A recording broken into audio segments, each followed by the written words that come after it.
Hello guys, तो आज हम बात करेंगे कि ओरिजिन ऑफ यूनिवर्स, कि ब्रह्मांड की उत्पत्ति कैसे हुई, कैसे ये ब्रह्मांड जो है जन्मा, इसका जन्म कैसे हुआ ब्रह्मांड का, इसके बारे में हम बात करेंगे।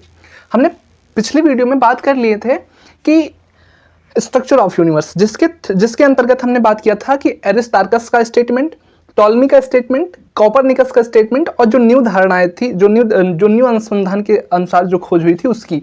तो आज हम बात करेंगे बिग बैंग थ्योरी, जिसे हिंदी में महाविस्फोटक सिद्धांत कहा जाता है। ठीक है, ये पढ़ेंगे। ओरिजिन ऑफ यूनिवर्स के अंतर्गत हम ये 6 थ्योरीज पढ़ेंगे जो कि बहुत ही इंपॉर्टेंट है। ठीक है, इसमें कौन कौन सी ज्यादा इंपॉर्टेंट है, ये है पल्सेटिंग थ्योरी और big bang theory. Big bang theory जो है बहुत ही ज्यादा इंपॉर्टेंट है और ये पल्सेटिंग थ्योरी भी ज्यादा इंपॉर्टेंट है। और फिर हम इन सब के बारे में थोड़ा सा समरी जानेंगे, क्या होती है क्या नहीं होते हैं, बस इसके बारे में डिटेल हम लोग डिस्कस नहीं करेंगे। तो बिग बैंग थ्योरी जो है वो मोस्ट एक्सेप्टेबल थ्योरी मानी गई है। अच्छा, मोस्ट एक्सेप्टेबल थ्योरी क्यों मानी गई है? ये जो सारी अवधारणाएं हैं ये कहीं ना कहीं ये बताती हैं कि ऐसा हुआ होगा। भाई, जब यूनिवर्स का फॉर्मेशन हुआ तब ना तो हम थे, ना तो जो साइंटिस्ट ये चीज बता रहे हैं वो पैदा थे। जब यूनिवर्स का फॉर्मेशन हुआ तो ना तो कोई जो साइंटिस्ट ये सारी अवधारणाएं बताए हैं वो भी नहीं पैदा थे, कोई उस टाइम पे पैदा नहीं था। तो क्या होता है कि ये जितने साइंटिस्ट हैं ये अनुमान लगाते हैं कि ऐसा हुआ होगा, ये ऐसा मानते हैं कि ऐसा हुआ होगा। तो ठीक है, अनुमान ही, एज्यूम ही करते हैं। ठीक है, तो इसलिए हम कैसे कह सकते हैं कि ये मोस्ट एक्सेप्टेबल थ्योरी है? हम बिग बैंग को कैसे कह रहे हैं कि मोस्ट एक्सेप्टेबल थ्योरी है? तो मोस्ट एक्सेप्टेबल थ्योरी इसलिए कह रहे हैं कि जो ये थ्योरी कहती है, जो इसका स्टेटमेंट है, जो इस थ्योरी में बताया गया है, वो आज के सिस्टम में अच्छे तरीके से सेट हो जा रहा है। मतलब जो ये थ्योरी कह रही है और जो आज का सिस्टम है उसमें अच्छे थे मैच हो जा रहा है। ठीक है, इतनी चीज क्लियर हुई कि क्यों मोस्ट एक्सेप्टेबल मानी गई, क्योंकि जो बिग बैंग थ्योरी कहती है वो एक एक पॉइंट आज की जो सिस्टम हमारा प्रेजेंट है उसमें सही से मैच हो रहा है। क्योंकि इसमें जो है 2 प्रयोग भी किए गए हैं, 2 एक्सपेरिमेंट भी किया गया है इस थ्योरी को डिस्क्राइब करने में, और वो चीज सही साबित हुई है। पहले प्रयोग का नाम है मैप और दूसरे प्रयोग का नाम है LHC। इसको हम लोग बाद में डिस्कस करेंगे। ठीक है, तो बिग बैंग थ्योरी जिसे महाविस्फोटक सिद्धांत कहा जाता है, आइए हम इसके बारे में जानते हैं और फिर धीरे धीरे डिस्कस करेंगे। ठीक है, महाविस्फोटक सिद्धांत क्या होता है? देखो, सोचो, एक हब्बल नाम के व्यक्ति थे। उन्होंने देखा, स्पेक्ट्रम प्रोसेस से उन्होंने देखा कि जो दो आकाशगंगा की दूरी लगातार बढ़ रही है। उन्होंने देखा कि 2 गैलेक्सी की जो डिस्टेंस है वो लगातार बढ़ रही है। तो उन्होंने कहा, भाई जो 2 गैलेक्सी है उसकी डिस्टेंस बढ़ रही है लगातार। तो ये चीज उन्होंने बताई। तो हम ये कह सकते हैं कि गैलेक्सी का जो सबसे पहले नाम लिया किसने, कौन थे? वो हब्बल थे। हब्बल ने स्पेक्ट्रम प्रोसेस से देखा कि जो 2 गैलेक्सी के बीच की डिस्टेंस है वो लगातार कंटिन्यूअसली इंक्रीज कर रही है, लगातार बढ़ रही है। फिर यहीं पे आए लेमेंटियर ने कहा, ठीक है भाई, बढ़ रही है, ये तो समझ में आ रहा है, बढ़ रही है, ये तो क्लियर है, हाँ ठीक है, ये समझ में आ रहा है बढ़ रही है, लेकिन ये बढ़ क्यों रही है और कहां से बढ़ रही है, ये चीज पे दिमाग लगाया लेमेंटियर ने। तो इस चीज पे दिमाग लगा के बताया उन्होंने बिग बैंग थ्योरी। ठीक है, उन्होंने बिग बैंग थ्योरी बताई। अब हम ऐसे समझो इसे कि देखो क्या होता है। देखो, सोचो, घर है, घर में कहीं ना कहीं से पानी बह रहा है। ठीक है, ऐसे कहीं ना कहीं पानी बह रहा है, मतलब घर से पानी ऐसे बह रहा है लगातार। तो क्या हुआ कि अगर हम आए घर से तो हमें पता चला कि भाई पानी भर रहा है, तो हम क्या किए कि पानी को बटोरना चाहे, पानी को ऐसे कलेक्ट करना चाहे, ऐसे रोक रहे हैं रुक जाए। लेकिन यहीं पे मेरे पिताजी आए, उन्होंने कहा कि नहीं भाई, ये जानना जरूरी नहीं है कि पानी बह रहा है इसको कलेक्ट करो, ये देखो कि पानी बह कहां से रहा है, नल से बह रहा है, टोटी से बह रहा है, टंकी से बह रहा है, कहां से बह रहा है। तो ये चीज बताया इन्होंने लेमेंटियर ने। तो हब्बल ने क्या किया कि ये बताना है कि हाँ ये तो बढ़ रहा है भाई। हब्बल ने बताया कि ये चीज बढ़ रही है, 2 गैलेक्सी के बीच की डिस्टेंस बढ़ रही है। लेकिन फिर लेमेंटियर आया, उन्होंने बताया कि हाँ ठीक है बढ़ रही है, लेकिन ये कहां से बढ़ रही है, इस चीज की खोज लेमेंटियर ने की और उन्होंने बिग बैंग थ्योरी दी। अब बात करते हैं, थोड़ा सा फ्लैशबैक में जाते हैं कि बिग बैंग कहां से चली होगी। ठीक है, बिग बैंग कहां से चली होगी, थोड़ा फ्लैशबैक में जाओ। देखो, प्यार से समझना। अभी हम कहाँ रह रहे हैं? इंडिया में रह रहे हैं। ठीक है, इंडिया में रह रहे हैं। अभी समझो कि एक इंडिया का स्पेस ट्रेवलर है, वो निकला कहाँ से? अपने घर से निकला। ठीक है, इंडिया में पहुंचा। अच्छा, मतलब बाहर, देश के बाहर जाओ, घर से निकला इंडिया में, इंडिया से निकला फिर वर्ल्ड में पहुंचा, मतलब वर्ल्ड में पहुंचा भाई, घर से निकला फिर कहाँ पहुंचा उसने, इंडिया में कहीं पहुंचा, फिर वो अर्थ के ऊपर आ गया, ठीक है, अर्थ के ऊपर आ गया। अब वो अर्थ के ऊपर आ गया, अर्थ के ऊपर आ गया, फिर उसने एक तरफ नजर, इस एक स्पेस ट्रैवलर है वो अर्थ के ऊपर आ गया। अब उसने एक तरफ जब नजर घुमाया तो उसने देखा कि मेरे तरफ दो प्लेनेट और एक धधकता हुआ आग का गोला। और जब उसने दूसरी तरफ हाथ घुमाया तो उसने देखा कि 5 प्लेनेट, एस्ट्रॉइड बेल्ट और क्यूपर बेल्ट है। फिर वो थोड़ा और ऊपर गया, वो थोड़ा और ऊपर गया, उसने देखा कि बहुत सारे स्टार मिले हुए हैं और वो फॉर्म कर रहे हैं गैलेक्सी।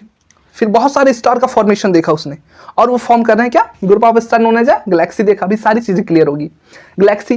फिर वो थोड़ा और ऊपर गया, उसने देखा कि भाई जो ये गैलेक्सी का जो ग्रुप है वो सुपर क्लस्टर फॉर्म कर रहा है, और जो सुपर क्लस्टर का ग्रुप, फिर और ऊपर गया तो सुपर क्लस्टर का ग्रुप क्या कर रहा है, वो फॉर्म कर रहा है क्या, यूनिवर्स का फॉर्म कर रहा है।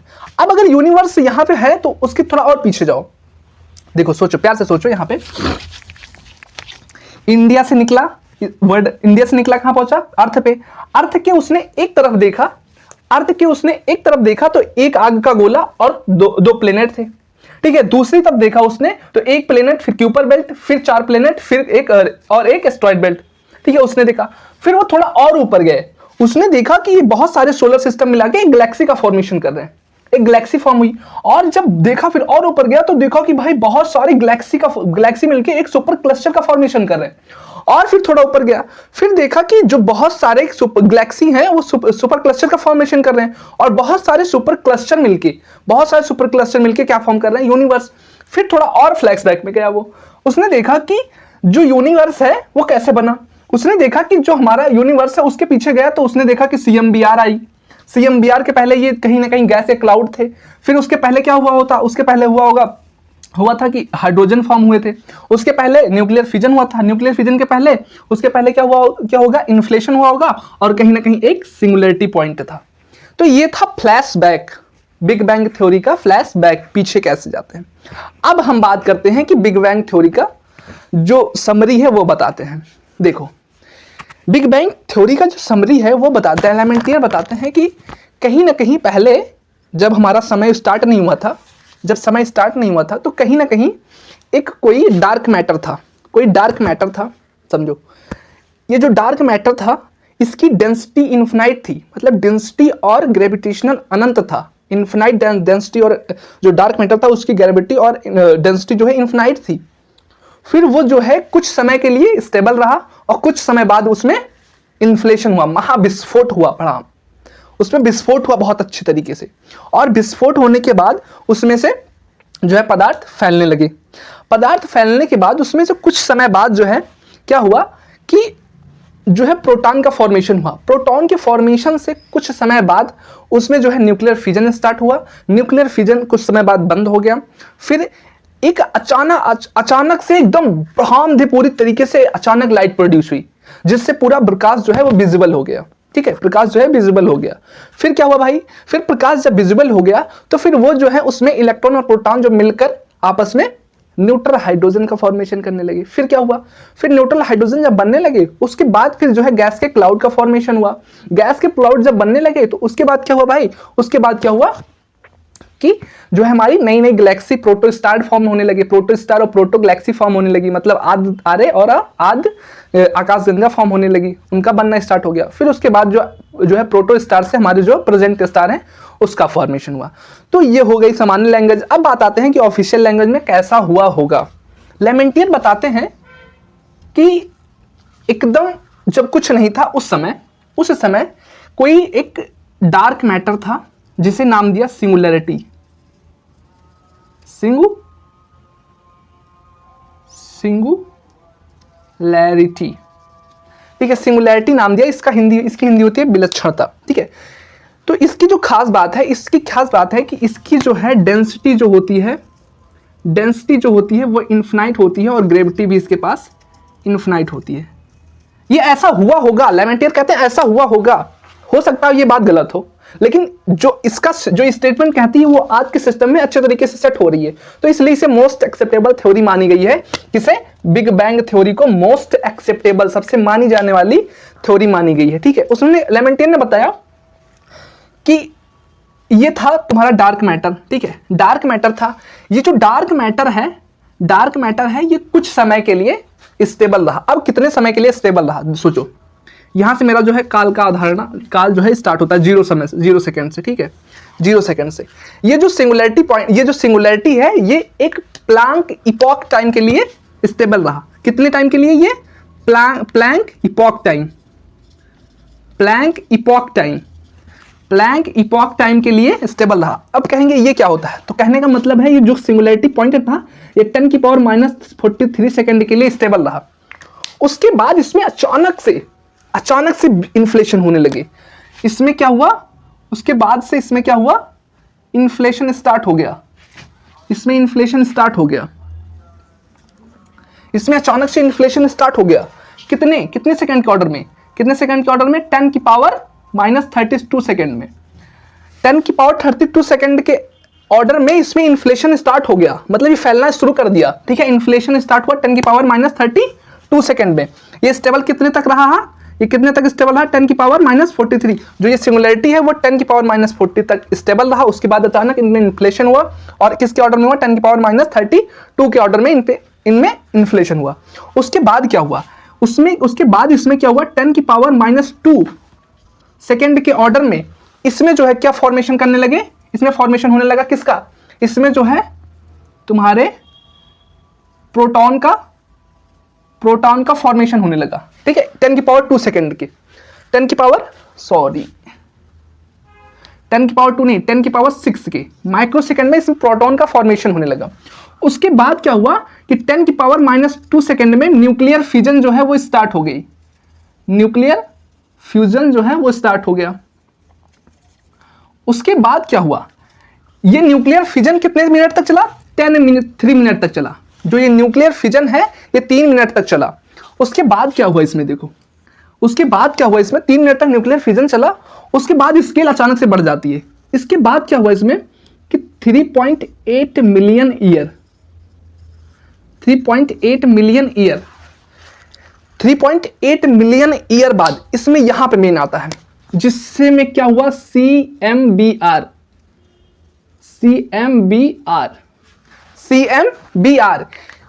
इसकी फुल फॉर्म होती है कॉस्मिक माइक्रोवेव बैकग्राउंड रेडिएशन। इसमें हुआ क्या? इसमें क्या हुआ कि 3.8 मिलियन फ्रॉम सिंगुलैरिटी पॉइंट से 3.8 मिलियन वर्ष बाद इसमें क्या हुआ कि एक हाइड्रोजन और एक इलेक्ट्रॉन एक हाइड्रोजन मिलकर क्या करने लगे? न्यूट्रल हाइड्रोजन, एक प्रोटॉन एक इलेक्ट्रॉन मिलकर क्या करने लगे? न्यूट्रल हाइड्रोजन का फॉर्मेशन करने लगे। एक प्रोटॉन एक हाइड्रोजन मिलकर क्या करने लगे? न्यूट्रल हाइड्रोजन का फॉर्मेशन करने लगे, जिसके कारण इसमें थर्मल रेडिएशन बहुत भारी मात्रा में हुआ। ठीक है, थर्मल रेडिएशन बहुत भारी मात्रा में हुआ और पूरा ब्रह्मांड जो है वो प्रकाशमय हो गया। ठीक है, क्या हुआ? CMBR में क्या हुआ? यहां पे क्या हुआ कि एक हाइड्रोजन एक प्रोटॉन एक इलेक्ट्रॉन मिलकर रिएक्ट करने लगे। उस रिएक्शन से क्या हुआ? थर्मल रेडिएशन अचानक से रिलीज हुआ, जिसके कारण पूरा ब्रह्मांड जो है वो विजिबल हो गया। इसके पहले सारा अंधकार में था, इसके बाद जो है वो ब्रह्मांड विजिबल हुआ। ठीक है, अब क्या हुआ?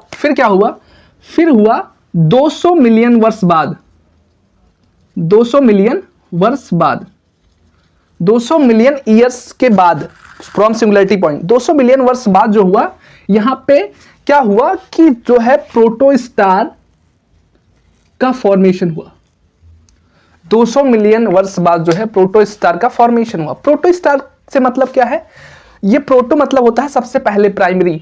सबसे पहले कौन बने? तो सबसे पहले जो है प्रोटोस्टार का फॉर्मेशन हुआ। जो पहले बनता है प्राइमरी, उसे प्रोटोस्टार कहते हैं। फिर इन्हीं प्रोटोस्टार से फिर किसका फॉर्मेशन हुआ? इन्हीं प्रोटोस्टार से फिर किसका फॉर्मेशन हुआ? फिर तुम्हारे ब्रह्मांड का फॉर्मेशन हुआ। ठीक है, ऐसे कहीं ब्रह्मांड का फॉर्मेशन हुआ 3.8 बिलियन ईयर्स एगो। आफ्टर मतलब फिर से एक बार रिकॉल करो। देखो, लेमेंटियन ने बताया कि जो था पहले एक कोई डार्क मैटर था जिससे उन्होंने सिंगुलैरिटी कहा, उसकी जो डेंसिटी और ग्रेविटी थी वो थी क्या, इन्फिनाइट थी। उन्होंने कहा कि ये जो है इतना इनमें जो है 10 की पावर -43 सेकेंड तक ये जो है स्टेबल रहा। उसके बाद 10 की पावर -32 सेकेंड के ऑर्डर में इसमें इन्फ्लेशन स्टार्ट हो गया। इसमें इन्फ्लेशन स्टार्ट हुआ कब तक हुआ, इसमें इन्फ्लेशन हुआ कब तक, -10 की पावर -6 में। फिर इसमें क्या होने लगे, फिर इसमें जो है प्रोटॉन का फॉर्मेशन होने लगा। 10 की पावर -2 सेकेंड में इसमें क्या हो गया, न्यूक्लियर फिजन स्टार्ट हुआ और 10 की पावर 3 मिनट तक इसमें हुआ और उसके बाद बंद हो गया। 3.8 मिलियन बाद इसमें जो है एक प्रोटॉन एक इलेक्ट्रॉन से रिएक्ट करके एक न्यूट्रल हाइड्रोजन का फॉर्मेशन करने लगे, जिसके कारण थर्मल रेडिएशन इतना भारी मात्रा में हुआ, इतनी भारी मात्रा में हुआ, जो लाइट है वो पूरे तरीके से, जो ब्रह्मांड है पूरी तरीके से विजिबल हो गया। उसमें पूरी तरीके इतनी तेज लाइट निकली कि पूरा ब्रह्मांड जो है वो विजिबल हो गया। उसके बाद 200 मिलियन वर्ष बाद इसमें जो है 200 मिलियन वर्ष बाद जो है उसमें क्या हो गया, प्रोटोस्टार का फॉर्मेशन होने लगा। उसके बाद क्या हुआ कि जो हमारा है जो 3.8 बिलियन वर्ष बाद जो है फ्रॉम सिंगुलरिटी पॉइंट से जो है आज का जो हमारा ब्रह्मांड यूनिवर्स दिखता है, जितनी गैलेक्सी सारी, इसका फॉर्मेशन हुआ। इसके बाद से CMBR के बाद से हम लोग पढ़ेंगे किसमें, अच्छे से पढ़ेंगे किसमें, कांट और लाप्लास हाइपोथेसिस में। वो चीज बाद में आएगी, वो बताएगी ओरिजिन ऑफ स्टार, मतलब तारे की उत्पत्ति कैसे हुई और ग्रहों की उत्पत्ति कैसे हुई, उसमें हम यहाँ CMBR से अच्छे से पढ़ेंगे। अब आती है CMBR, जिसका फुल फॉर्म होता है कॉस्मिक माइक्रोवेव बैकग्राउंड रेडिएशन। ठीक है, इतनी चीज। इसकी जो खोज की थी वो की थी किसने, बिलिसन ने की थी। बिलिसन ने इसकी जो है खोज की थी। और यही जो CMBR है, यहीं से हमारे जो गैलेक्सी हैं उनका बीज पड़ा। कैसे जो गैलेक्सी बनी उनका जो बीज पड़ा यहीं से पड़ा, क्योंकि यहीं के बाद से पता चलता है कि कैसे गैलेक्सी और स्टार हमारे फॉर्म हुए हैं। ठीक है, इतनी चीज क्लियर हुई। बिग बैंग थ्योरी इतनी चीज कहती है, समझ में आया, इतनी चीज समझ में आई ना, कि एक डार्क मैटर था, उसमें कुछ समय बाद इन्फ्लेशन हुआ, विस्फोट होने लगा, विस्फोट हुआ, इन्फ्लेशन हुआ, कुछ समय बाद तुम्हारे उसमें CMBR जनरेट हुई, उसके बाद से हमारे जो है प्रोटोस्टार का फॉर्मेशन हुआ। उसके बाद वही प्रोटोस्टार में से किसका फॉर्मेशन हुआ, जो आज के स्टार हैं, जो प्रेजेंट स्टार हैं और जो प्रेजेंट प्लेनेट है, उनका फॉर्मेशन हुआ। और इन सबको अच्छे से डिटेल में हम करेंगे कांट और लाप्लास की हाइपोथेसिस में। ठीक है, इतनी चीज क्लियर हुई ना। अब बात आती है प्लैंक इपॉक। ये तो बढ़िया टाइम है, इससे जो होती है, ये होती है प्लैंक इपॉक टाइम होती है, यूनिट होती है, ये होती है 10 की पावर -43 सेकेंड। इतनी चीज क्लियर हुई। अब अगर कोई कहे कि हम ब्रह्मांड में पीछे जाके कब तक देख सकते हैं, तो केवल यहीं तक देख सकता है, CMBR तक, क्योंकि उसके पहले सब अंधकारमय था, इनविजिबल था, उसके पहले कुछ भी दिखाई नहीं देता था। इतनी चीज क्लियर हुई। अब दूसरी बात आती है कि ये क्वेश्चन में आता है कि अर्लीस्ट विजिबल सबसे पहले कहां कब प्रकाशमय हुआ था, तो वो बताता है CMBR में 3.8 मिलियन वर्ष बाद फ्रॉम सिंगुलरिटी पॉइंट।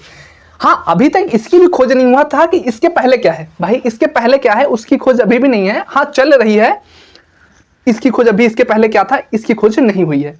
ठीक है, अब और बात आती है कि कैसे ये चीज मोस्ट एक्सेप्टेबल मानी गई है, क्योंकि जो ये सिस्टम है वो आज के तरीके से सेट हो रहा है। दूसरी चीज कि इसके जो है प्रयोग किए गए हैं, उस 2 प्रयोग का नाम है मैप, पहले प्रयोग का नाम है और दूसरे प्रयोग का नाम है LHC। इन दोनों प्रयोग से ये घटना दोबारा की गई है, जिसके थ्रू पता चला है कि हाँ, ये बात जो है सही हो रही है। हो सकता हो ये गलत हो, लेकिन जो है इसका स्टेटमेंट जो है सही माना जा रहा है, तो सही हो सकती है।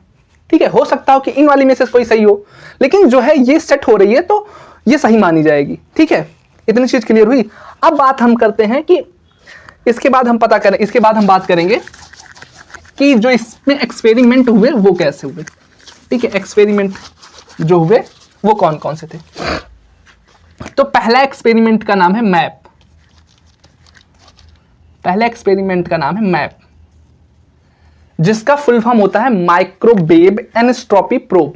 ठीक है, क्या होता है, माइक्रोवेव एनिस्ट्रॉपी प्रोब। ठीक है, माइक्रोवेव एनिस्ट्रॉपी प्रोब। इसकी जो शुरुआत की गई थी वो की गई थी 30 जून 2001 को। इसकी जो है शुरुआत की गई थी, और किसने की थी, नासा ने की थी और कहाँ की थी, फ्लोरिडा में की थी, ठीक है, फ्लोरिडा में की थी। ये मैप एक प्रकार का सैटेलाइट है जिसे भेजा गया था क्या करने के लिए, स्टडी ऑफ कॉस्मोस, कॉस्मोस का अध्ययन करने के लिए। उसके बाद 11 फरवरी, इसमें क्या हुआ, 2 साल बाद 11 फरवरी 2003 को ये जो मैप नामक जो मिशन स्टार्ट किया था उसने पता लगा लिया age of cosmos, age of cosmos की जानकारी वो दे दिया कि ये जो मेरा जो ब्रह्मांड है वो कितने ईयर्स पुराना है, कितने ईयर्स पुराना है, वो 3.8 मिलियन ईयर्स, जो इसकी एज है वो क्या है, 3.8 million years, billion year sorry. उसके बाद इसका जो नाम है, इसका जो नाम है वो चेंज कर दिया गया। वो चेंज क्यों हुआ इसके लिए बताते हैं। अभी हमने बताया था कि विल्सन नामक जो वैज्ञानिक थे उन्होंने CMBR की खोज की थी, कॉस्मिक माइक्रोवेव बैकग्राउंड रेडिएशन, जहां सबसे पहले ब्रह्मांड में प्रकाश उत्पन्न हुआ था। तो 2012 में क्या हुआ कि जो विल्सन नामक जो साइंटिस्ट थे उनकी मृत्यु हो गई। तो 2012 में उनकी मृत्यु हो गई। उनके मृत्यु के सम्मान पर, उनके सम्मान के लिए इस मैप नामक योजना को का नाम जो रख दिया गया वो W मैप रख दिया गया, विल्सन माइक्रोवेव एनिस्ट्रोपी प्रोब। इतनी चीज क्लियर हुई, ठीक है, इतनी चीज क्लियर हुई ना। ये जो मैप था ये एक प्रकार का सैटेलाइट है, पहली चीज। दूसरा जो एक्सपेरिमेंट हुआ ये बहुत ज्यादा बढ़िया इंपॉर्टेंट है, इससे जो है बिग बैंग की घटना रिपीट की गई। उसका नाम क्या था, LHC, ठीक है, LHC, large hadron collider, large hadron collider, large hadron collider, ठीक है। इसकी जो लार्ज हाइड्रन कोलाइजर, इसे हिंदी में महामशीन प्रयोग भी कहा जाता है, महामशीन प्रयोग का भी इसे नाम दिया गया। इसमें क्या होता है देखो, इसमें एक वैज्ञानिक थे पीटर हिग्स, पीटर हिग्स नाम के एक वैज्ञानिक थे। उन्होंने भाई उनकी जो है उनका जो इंटरेस्ट था वो कॉस्मोलॉजी में था, ब्रह्मांड विज्ञान में उनका इंटरेस्ट था।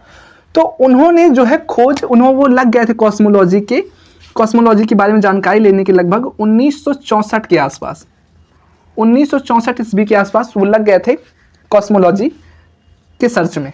लेकिन 2010 में वो किसके अंतर्गत काम करें, सर्न, ये एक ऑर्गेनाइजेशन है, सर्न एक ऑर्गेनाइजेशन का नाम है जिसका फुल फॉर्म होता है क्या, जिसका फुल फॉर्म होता है Europe centre for nuclear research, ठीक है। इस सर्न के अंतर्गत काम किए, सर्न के अंतर्गत काम किया। और इन्होंने क्या काम किया, इन्होंने किया क्या कि इन्होंने किया क्या, पीटर हिग्स ने 2010 में 175 मीटर पृथ्वी के नीचे एक सुरंग खोदी। और वो कितनी लंबी थी, वो लंबी थी कितनी, 27.36 किलोमीटर, ठीक है, 27.36 किलोमीटर उन्होंने उसे लंबी की। मतलब देखो ऐसे उन्होंने 175 मीटर खोदा, फिर उसके बाद उन्होंने 27.36 किलोमीटर अंदर उन्होंने खोदा। और इसमें क्या हुआ, इसमें किया क्या इन्होंने, इसमें इन्होंने एक काम किया, उस काम का वो काम है क्या, इसमें उन्होंने प्रोटॉन की बम्बार्डिंग कराई।